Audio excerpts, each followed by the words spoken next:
જય ગુરુદેવ. મારું નામ જોશી અશ્વિન છે. હું કક્ષા 8માં અભ્યાસ કરું છું. આજે હું તમને શ્રીમદ ભગવદ્ ગીતા વિશે થોડું કહીશ. શ્રીમદ ભગવદ્ ગીતાનો પ્રથમ શ્લોક છે, પ્રથમ અધ્યાયનો શ્લોક છે, ધર્મ ક્ષેત્રે કુરુક્ષેત્રે સમવેતાયુયુત્સવ મામકા પાંડવાક્ષેવ કિમ કુર્વત સંજય. તેનો અર્થ છે કે હે સંજય, ધર્મક્ષેત્ર કુરુક્ષેત્રના મેદાનમાં યુદ્ધની ઈચ્છાવાળા મારા તથા પાંડુના પુત્રો શું કરી રહ્યા છે? સંજય એ છે જેએ કૌરવોના પિતાને બધું જ યુદ્ધ દિવ્ય દૃષ્ટિ દ્વારા સમજાવ્યું હતું. જે મહામુનિ વેદવ્યાસ હતા તે પણ જાણતા હતા કે આ યુદ્ધ દ્વારા વિનાશ થશે, બીજું કંઈ નહીં થશે.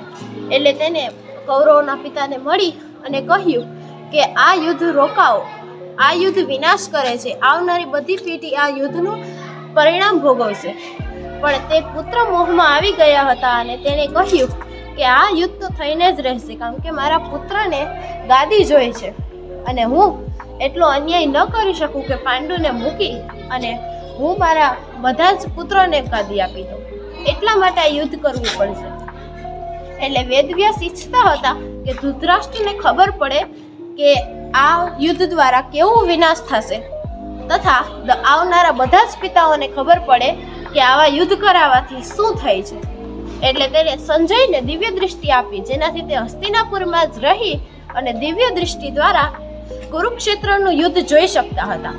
તેણે બેસી અને ધૃતરાષ્ટ્રને પૂરું યુદ્ધ કહ્યું. ધૃતરાષ્ટ્રે પૂછ્યું, પહેલા શું થઈ રહ્યું છે? સંજયે કહ્યું, બે સેનાઓ સામે સામે આવી અને ઊભી રહી ગઈ છે. અર્જુનનું રથ વચ્ચે આવીને ઊભું રહી ગયું. શ્રી કૃષ્ણ એવા અર્જુનના સારથી બન્યા છે. શ્રી કૃષ્ણએ શંખ વગાડી અને યુદ્ધનો પ્રારંભ કરી દીધો છે. પણ આ શું થયું મહારાજ? સંજયે કહ્યું.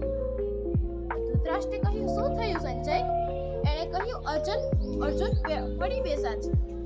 શું થયું? તે રોઈ રહ્યા છે.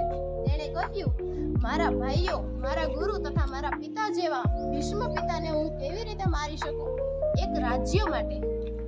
ત્યારે કૃષ્ણ વિરાટ રૂપ ધારણ કરી અને કહે છે કે જો મારી આંખમાં.